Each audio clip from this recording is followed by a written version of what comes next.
I knew the dangers of it all. Hell, they talked about orthostatic intolerance and the constant need for cardiovascular workouts to prevent the loss of consciousness while in space. But they never discussed the supreme sense of isolation that we would be experiencing. They told us about the millions of things that could go wrong on our maiden voyage. But they of course missed the problems that did occur. It was problems such as these that left everyone except for me dead and resulted in our ship being set adrift in the cold vacuum of space. They never told us about the chance that cryopreservation would malfunction and freeze most of our crew to death. They failed to mention the effect that space travel would have on bacteria, making it superpowered. They glossed over the possibility that the navigational system for the ship could lead us off course millions and millions of light years. I've given you all an overview of what left me the lone survivor on a ghost ship, but I feel like I should go a little more in depth. My friends and family said I was always more focused on multitasking, so I guess it makes sense. I'm recording one final report and my last word simultaneously, after all. I'll start at the beginning. I was brought along on this space excursion to study the environment and atmosphere of any planets we might come across. I think the higher-ups must have had some other homeworld fantasies rattling around in their heads. They named our ship the Exogenesis for crying out loud. I woke up from cryostasis about a week ago. I went about the procedures we'd learnt in the academy, groggily. I first made sure I'd been woken up at the appointed time. I shakily got out of the Invasion of the Body Snatchers style pod and stretched. It was a few minutes into calisthenics that I realised that no one else was out with me.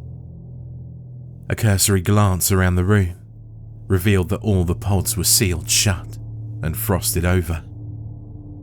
My heart began to beat faster in my chest. They shouldn't have been opaque like that. I frantically opened up the nearest pod and came face to face with the frozen death mask of Macabre. The cryopods must have malfunctioned in some way. Freezing and then rapidly thawing had completely destroyed all the cells in his body. He was dead. The machine had likely lost power for a brief moment and caused his cells to completely rupture upon such a rapid change in temperatures. The other pods were in a similar state. Each had been subjected to a rapid decrease in temperature that resulted in complete cell lysis. The entire crew was dead, except for me. How was I still alive? The cryopreservation system was linked to each pod. It was then that I noticed. There were 6. Kelvin, the psychologist. Macready, the navigator. Adams, the captain. Ripley, the warrant officer. Me, the environmental scientist. And Hall. The cryopod for Cheryl Hall was open. Cheryl Hall had escaped the fate that befell the others. I shambled out of the cryostasis room, still not fully in control of my faculties, and down an empty corridor. I went towards the flight deck, praying I could find some answers to the questions that were piling up. Unfortunately, it was empty. I looked over the navigational log and found another question. Why were we 6 months off course? Whatever had prompted me to agree to this 2-year expedition quickly evaporated. Most of the crew were dead. We were millions, if not billions of miles away from assistance. And I'd never felt so alone in my life. I wanted to reset the course, or maybe turn this ship around and return back to terra firma. But the more I studied the controls, the more confused I became. Everything on the control panel was a series of switches, levers and blinking lights. In other words, it was literally rocket science. I was worried that pressing random buttons could completely screw us over. The only thing I managed to discern from my investigation was that the course had been manually changed. Was there someone else on this ship besides Cheryl and me? My only hope lay in finding Cheryl and working out this madness together. I moved towards the laboratory on my way to the mess hall. She had to be either here in the lab, in the mess hall, or not in the ship at all. I shuddered to think of her being gone via the airlock. I was truly terrified that I would be the only survivor on this ship, doomed to spend the rest of my life drifting aimlessly through space. I kept one hand on the railing to prevent falling face down on the metal grating that composed the walkways. I arrived in the small laboratory to find it in complete disarray. Someone had taken a lab stool and swung it around the lab in a blind, all-consuming rage. The autoclave, air hood for handling chemicals, and the centrifuge had been broken to bits. The shelf that held the series of bacterial samples that we brought along to study their growth in space had been tipped over, and each culture individually smashed underfoot. Dried, rust-coloured droplets of blood seemed to be flicked across the room, as if the perpetrator had injured themselves slightly in the rampage. What the hell had happened here? I shuffled through the ruins of the laboratory to the mess hall itself. I was slowly regaining control of my appendages and mental faculties. The mess hall was the largest part of the ship. It was broken into 3 parts. One section for food storage, with enough supplies for a 2-year voyage. Another part was a dining hall. And the final part was a garden with bed soil that went 3 feet deep to allow for renewable foodstuffs. Upon entering the dining hall, I was hit with the smell of decay and decomposition. My worst fear was realised when I saw her. What remained of Cheryl Hall was in a booth with her head resting on the table. A glass had tipped over, but the liquid had completely evaporated or been absorbed by her now bloated, festering face. Her stomach was tumescent from the built-up gases, and her body had already begun to putrefy.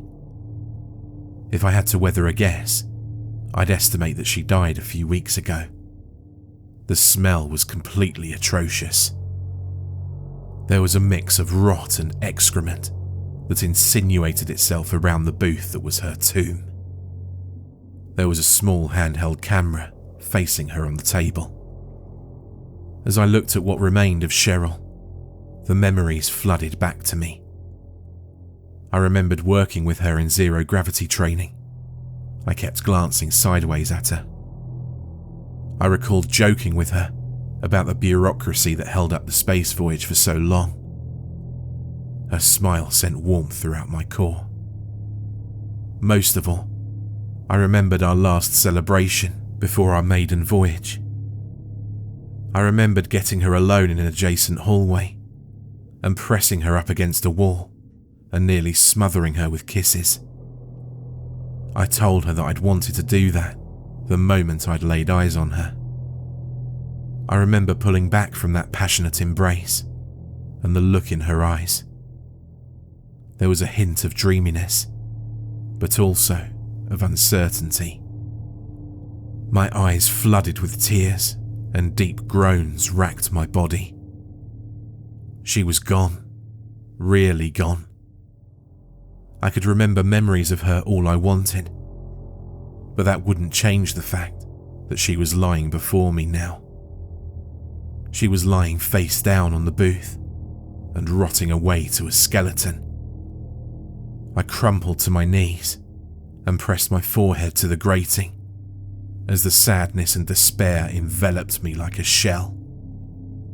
I wasn't sure how long I remained in that position before I was able to regain some modicum of composure. I managed to rise shakily to my feet. I avoided looking at her corpse. I'd lose it all over again if I did. I'm not proud of what I did next, but spending all that time in stasis with no nutrition except intravenous nutrients had left me starved. I needed something solid to eat. I left the body and moved to the pantry. I surveyed the sparse supply of food that we had left. There should have been enough food here to sustain us all throughout the ship, but a large quantity wasn't on the shelves anymore. How long had Hall been awake and alone on the ship? I gathered all the food that was there and did a quick inventory. There was enough food to last me a few months. Hall wasn't a big drinker. They'd sent us out with a few bottles of wine to use for cooking and a bottle of champagne to celebrate a safe arrival. The champagne was almost empty, and there were 5 bottles of wine from the original 7. I ate some nutrient paste on crackers while thinking of my next move. I decided I would bury Cheryl Hall. There was ground in the garden, and the longer she was left out, the greater the chance of me getting sick off of the bacteria that was growing on her festering corpse. She deserved the decency of a funeral. I proceeded to the garden. The soil was only a few meters deep, but it would serve as a decent burial spot. The problem wasn't in the location, but in the tools themselves. There were a few tools essential for gardening, but no shovel. I had to resort to using a trowel. She deserved a decent burial. She deserved the hard work, the back-breaking labour, the love. A few back-breaking hours spent hunched over the land, feverishly pouring the earth with a 6-inch trowel. I was finished. I got out of the hole and stretched. Now was the time for the actual burial. I had to move the body from the dining hall to the grave. This was the moment I feared the most. I approached the body cautiously. When I was younger, I loved to watch those old zombie movies, and I guess some instinctual part of me was wary. I didn't think she would lunge out at me from the booth and try to sink her teeth into me. But that logical and factual portion of my psyche wasn't able to completely disassociate myself from the idea. I'm not proud to admit it, but I spent a few minutes standing over the corpse, paralysed to inaction by my fear. I eventually managed to gather her up in my arms. I cradled her body to my chest. I desperately tried to keep my eyes forward and not meet her decomposed visage or smell her rotting corpse. Only once did my gaze meet her swollen, rotted face, and that was all I needed to see. I gagged and tore my eyes away from her body. Her form smelled sickly saccharine, and I tried to focus on anything other than retching. I carefully moved towards the open grave. I'm not the strongest of people. I managed to get her to the grave, but by the time I made it, I was panting and sweating heavily. I tried to set her in the grave as softly as I could, but my arms had grown weak from carrying her so far. My arms gave way as I lowered her, and I dropped her into the grave. Her tumescent stomach ruptured, and the odour hit me in a wave. It felt like something had actually punched me in the sinus. That's how bad the stench was. I couldn't help it. I threw myself back and heaved the paste and crackers onto the earth next to me. I like to say I have a steel stomach, but clearly I was wrong. I wiped my mouth clean and set about burying my friend. An hour later, I was finished. There wasn't much to tell her. I cried over the disturbed earth and wept. I think I loved you. There wasn't much else I could think of to say. We'd worked together for the year before the initiation of our expedition, and other than the kiss we shared during our celebration, I hadn't known her outside of work. I wish I did. I'd hoped that this voyage would have given us plenty of time to connect and build a relationship. I said a quick prayer and left the grave before emotions could overtake me and paralyze me again. Now, my focus was on the tape that she'd left. I was lightheaded from the strenuous activity, but I managed to make it to the booth and pick up the camcorder.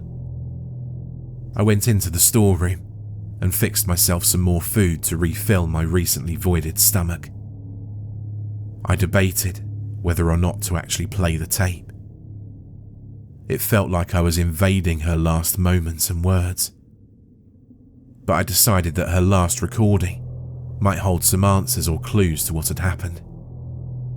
I sat down with some crackers and meat paste and turned on the last recorded message.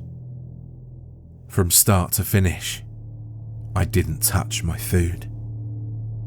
The recording opened with her face. She was looking at the camera, and she looked haggard with bags under her eyes and a vacant stare. It was almost as if I was looking into the face of a completely different person. She always had a bubbly and vivacious persona, but this Cheryl looked melancholic and dead to the world. She said, "I'm dying. It doesn't take a doctor to see that. I can't hold food down, and I feel like I'm crapping out my soul. Dehydration's probably going to get me. If not that, then starvation. It started a while ago, but I know I've only got a couple of days tops before I kick the bucket. It all started when I woke up early from cryostasis due to some horrible malfunction, months ahead of our destination." She continued. "I tried to reprogram my chamber and go back to sleep, but that was futile. I spent so much time lying in the pod and fiddling with the controls. No matter how hard I tried, I was unable to learn anything. I was so alone. I tried to turn the ship around, but I think I sent us off course and further from our home. I just wanted to go back." She broke into tears, which lasted a few minutes. She croaked. "Instead, I shanghaied us, impossibly far from home." She managed to regain her composure before continuing. "This is all so messed up. After a few weeks of solitude, I tried to wake someone up. I couldn't stand to be alone anymore. The silence was just so oppressive. I didn't know what I was doing. I thought just shutting off the machines would wake them." She winced and clutched at her stomach for a few seconds before continuing. "I just wanted someone else to talk to. I didn't mean for him to die. Oh God. Macready, I'm so sorry." The realization hit me like a wave. Macready was dead because she tried to wake him up from cryostasis. Ripley and Kelvin too. She killed them. She continued. "I came across this camcorder for recording our voyage. It's ironic that I'm using it to record my last message. Is that irony or coincidence? Damn, I don't know anymore. Can't think straight. My thoughts are getting fuzzy. I think I must have caught something when I smashed up the lab. I just lost it. The situation became too much for me to handle. I had to lash out. I think there was something in those cultures." She clutched at her stomach and ran off screen. Hall came back a few minutes later. She spoke slowly. "One thing they don't tell you in training. Diarrhea is not fun in space. I'm feeling weak. I've had this for a few days now. I can barely think." She took a long drink from a glass of water on the table before proceeding onward. "I killed them. We just kept drifting, further and further. Each day bringing us further out of range of home. It was a kindness. Not having to wake up and be exposed to this fear, this hopelessness, this sickness." She looked directly into the camera and said, "It was the only kindness I had left to give." Hall rested her head on the table before she continued her dazed message. "I couldn't kill him. I just couldn't bear the thought. I stood over his body for hours, my fingers on the console. I didn't want to think of what happened to the others happening to him. God help me, I left him alive. I want to think that there might still be hope of rescue, but the rational part of me knows that's just the delirium talking.